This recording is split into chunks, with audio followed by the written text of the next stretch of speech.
Basically Dharmendra Pradhan अभी जो ये आतंकवादी वाला बात बोले हैं, ये तो एक बीजेपी का नेचुरल रिएक्शन। जहाँ से भी आपने खुद अभी एग्जाम्पल दिया, लेकिन जहाँ से भी बीजेपी को जब भी बेसिकली एक तरह का सवाल पूछा गया है उनसे या कुछ भी किया गया है, एक ब्लैंकेट कैटेगरी ऑफ दहशतगर्द बना दिया जाता है। लेकिन आपका मन हुआ, आपने बीजेपी के खिलाफ बात की, एक रात में आप दहशतगर्द हैं, आप बीजेपी में जुड़ गए, तो अचानक से आप किस तरीके से नॉन बायोलॉजिकल हो जाते हैं, आपको समझ में नहीं आएगा। इतनी ही जांच पड़ताल अगर बेसिकली ये कॉम्पिटिटिव एग्जाम कराने के पीछे लगा दिया जाता है, इतनी ही जांच पड़ताल टेलीग्राम को बैन करने की जगह अगर इसके पीछे लगा दी जाती कि वो नेक्सस जो पेपर लीक कराता है, बड़े बड़े नेताओं के बच्चों को अंदर पहुंचाता है, उसके पीछे सवाल उठाया जाए, उसके पीछे ये पुलिस फोर्स लगाई जाए। लेकिन उसके बजाय आपको ये देखने को मिलेगा कि यहाँ पे इतना बड़ा पुलिस फोर्स लगाया गया है और आपको बेवकूफ़ बनाने के लिए ये बोला जा रहा है कि एयरफोर्स से नीट का पेपर लेकर के आएगी। फिर एक बात बताइए, क्या धर्मेंद्र प्रधान के इस्तीफे से मसला हल हो जाएगा? क्या चीज़ें बदल जाएंगी? ये तमाम सवाल हम लोग नहीं पूछ रहे हैं। ये तमाम सवाल वो तमाम लोग पूछ रहे हैं जो सरकार का समर्थन कर रहे हैं। वो तमाम सवाल ये पूछ रहे हैं जो लोगों ने कहा कि वो ये कह रहे हैं कि देखिए दोबारा से रीनीट हुआ वो बढ़िया से हो गया, कोई दिक्कत नहीं हुई। वाजिब सवाल। मैं फिर भी कहता हूँ कि चलिए सरकार का समर्थन करने वाले अगर ये बोल रहे हैं कि धर्मेंद्र प्रधान के इस्तीफे से क्या होगा, वाजिब सवाल। लेकिन ये बात समझने वाली है कि धर्मेंद्र प्रधान का इस्तीफा हमारा एंड गोल तो बार बार पहले दिन से हम कह रहे हैं। ये तो पहली कड़ी है उस लंबे केस के अंदर। जो रुपया जो है वो गिरा नहीं है, डॉलर ऊपर चला गया है। कल को आप एजुकेशन मिनिस्टर बनते हैं तो आप फिर ऐसी बातें कहेंगे कि पेपर जो है लीक नहीं हुआ है, ये किसी तरीके से बस बाहर चला गया। तो पहले भी इन्होंने कह दिया कि पेपर लीक नहीं हुआ है, कुछ सवाल बाहर चले गए। आप हर तरह का आपने मजाक बना दिया है अकाउंटेबिलिटी के नाम पे। आप किसी तरह की जवाबदेही को नहीं मानते। आपसे जो सवाल पूछना आप उसको आतंकवादी बोल देते हैं। और इस सिस्टम के अंदर पिसने वाले जो आम स्टूडेंट्स हैं उनको लेकर के आपका कोई जिम्मेदारी महसूस। सलाम नमस्कार दोस्तों, आप देख रहे हैं दिल्ली वाच और मैं हूं खुर्रम शहजाद।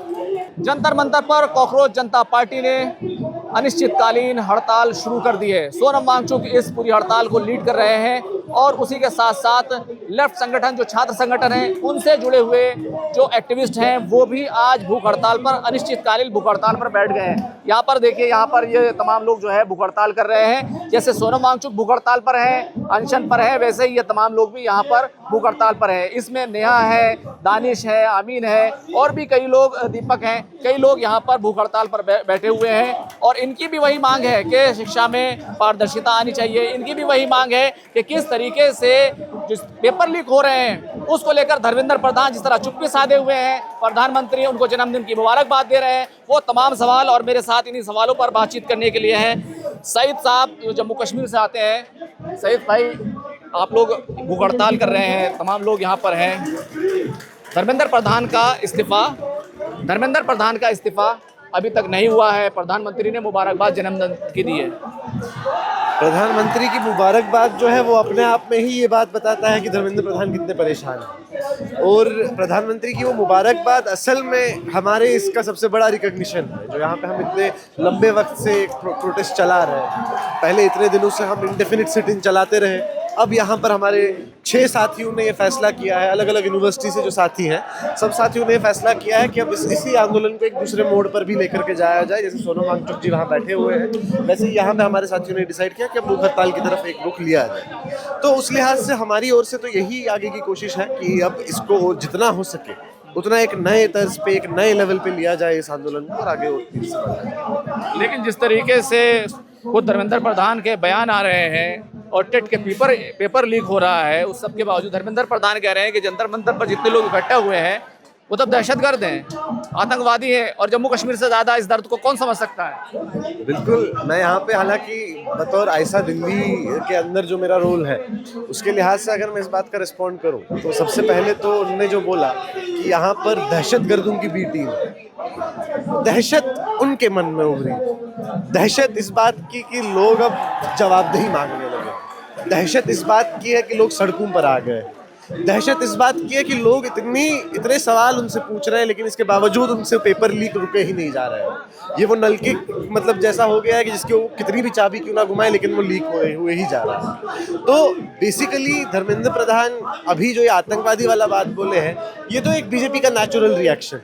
जहाँ से भी, आपने खुद अभी एक एग्जाम्पल दिया जम्मू कश्मीर का, लेकिन जहाँ से भी बीजेपी को जब भी बेसिकली एक तरह का सवाल पूछा गया है उनसे या कुछ भी किया गया है, एक ब्लैंकेट कैटेगरी ऑफ दहशतगर्द बना दिया जाता है।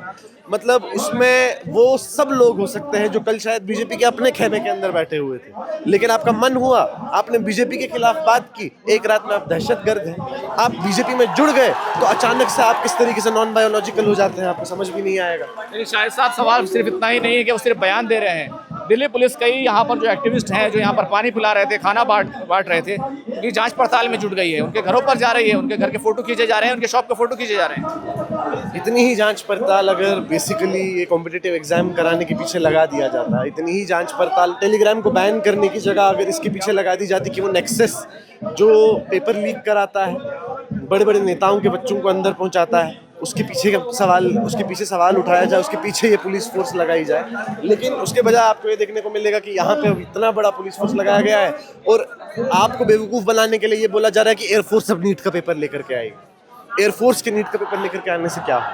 आप जवाबदेही तय करिए, आप सवाल पूछिए, आप सवाल का जवाब दीजिए, लेकिन नहीं, आप उसकी जगह पे ये कर रहे हैं कि एक विजुअल में आपने बता दिया लोगों को कि ब्लैंकेट में कि भाई हम जो है अब एक सुपरफिशियल एक्शन ले रहे हैं, आप उसमें कंटेंट रहिए। अगर आप कंटेंट नहीं है तो आप दहशतगर्द हैं। लेकिन एक बात बताइए, क्या धर्मेंद्र प्रधान के इस्तीफे से मसला हल हो जाएगा? क्या चीज़ें बदल जाएंगी? ये तमाम सवाल हम लोग नहीं पूछ रहे हैं, ये तमाम सवाल वो तमाम लोग पूछ रहे हैं जो सरकार का समर्थन कर रहे हैं। वो तमाम सवाल ये पूछ रहे हैं जो उन लोगों ने कहा कि वो ये कह रहे हैं कि देखिए दोबारा से रीनिट हुआ तो बढ़िया से हो गया, कोई दिक्कत नहीं हुई। वाजिब सवाल है। मैं फिर भी कहता हूँ कि चलिए सरकार का समर्थन करने वाले अगर ये बोल रहे हैं कि धर्मेंद्र प्रधान के इस्तीफे से क्या होगा, वाजिब सवाल है। लेकिन ये बात समझने वाली है कि धर्मेंद्र प्रधान का इस्तीफा हमारा एंड गोल थोड़ी है। ये तो बार बार पहले दिन से हम कह रहे हैं कि ये तो पहली कड़ी है उस लंबे केस के अंदर जो इतना बड़ा मसला आपने बना दिया है एजुकेशन सिस्टम का। उस मसले को हल करने की तरफ अगर हम बढ़ेंगे, धर्मेंद्र प्रधान का इस्तीफा कम से कम अकाउंटेबिलिटी की तरफ बढ़ने के लिए तो एक कदम है। आप कह लीजिए कि चलिए एजुकेशन सिस्टम एक रात में नहीं बदल जाएगा, आज अगर धर्मेंद्र प्रधान ने इस्तीफा दे दिया, हो सकता है उनको हटा करके किसी और इंसान को, अभी तो अफवाह चल रही है कि शायद निर्मला जी को उनकी जगह बिठाया जाए, तो अगर ये सब चीज़ें भी हो जाती हैं, लेकिन धर्मेंद्र प्रधान का हटना, ये उस प्रेशर का आना होगा कि यहाँ की आवाज़ जो है वो निर्मला सीतारमण जी के नाम पे आप मुस्कुरा रहे हैं, कहीं दोबारा से आपको तो ये डर नहीं लग रहा है कि वो फिर कह देंगी कि प्याज जो है मैं नहीं खाती, या फिर कुछ और कह देंगी कि मैं तो एग्ज़ाम देने नहीं जाती, मेरा कोई बच्चा नहीं पढ़ता, मेरा कोई बच्चा डॉक्टर बनने नहीं जा रहा है? हमारा तो डर इसी बात का है ना कि बेसिकली कल तक आप कह रहे थे कि रुपया जो है वो क्या कहते हैं, इसे गिरा नहीं है, डॉलर ऊपर चला गया है। अब जब रुपया गिरता है देश की साख गिरती है, देश के प्रधानमंत्री की साख गिरती है। बिल्कुल, अब आप कहते हैं कि रुपया जो है वो गिरा नहीं है, डॉलर ऊपर चला गया है। कल को आप एजुकेशन मिनिस्टर बनते हैं तो आप तो फिर ऐसी बातें कहेंगे कि पेपर जो है वो लीक नहीं हुआ है, ये किसी तरीके से बस बाहर चला गया। ये तो पहले भी इनने कह दिया कि पेपर लीक नहीं हुआ है, कुछ सवाल बाहर चले गए थे, तो अभी भी रिस्पॉन्स दिया था इन्होंने। लेकिन वही बात है कि मतलब ये तो सही मायने में अगर दहशत बोला जाए, और मैं इस चीज़ पे इसलिए वापस आ रहा हूँ क्योंकि आज सुबह एक स्टूडेंट ने अपनी जान ली। एक 18 साल के लड़के ने अपनी माँ को एक पत्र लिखा, जिस पत्र के अंदर उसने ये बोला कि माँ, मैं ये चाहता हूँ कि अगले जन्म में मैं तुम्हारा बेटा बन करके पैदा हूँ, मुझे कुछ समझ नहीं आ रहा है, मैं कुछ नहीं जानता। एक 18 साल का लड़का क्यों उसे अपनी जान दी? उसने क्या देखा?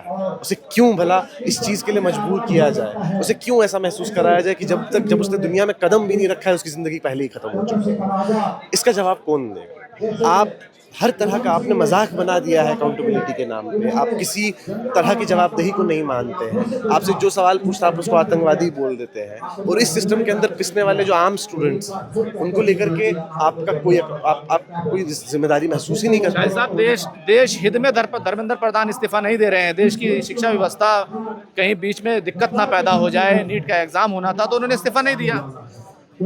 देश हित में ही सरकार ने उन लोगों के नाम नहीं बताए थे जो ऑपरेशन सिंदूर में शहीद हो गए थे। देखिए, बात तो वही है ना कि अगर इतने देश हित की हमें परवाह है, आपके अगर वहाँ पे रहने से पेपर लीक रुक जाते, हम कहते कि चलिए हित में धर्मेंद्र प्रधान जी थे, एक बार पेपर लीक हुआ, इनने फिर वहाँ रह करके रोक दिया।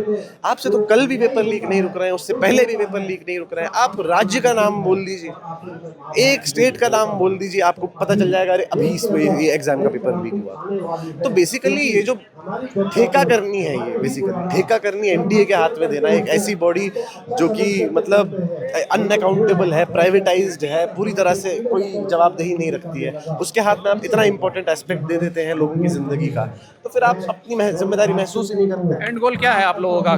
कब तक हंगर स्ट्राइक? धर्मेंद्र प्रधान के इस्तीफे तक?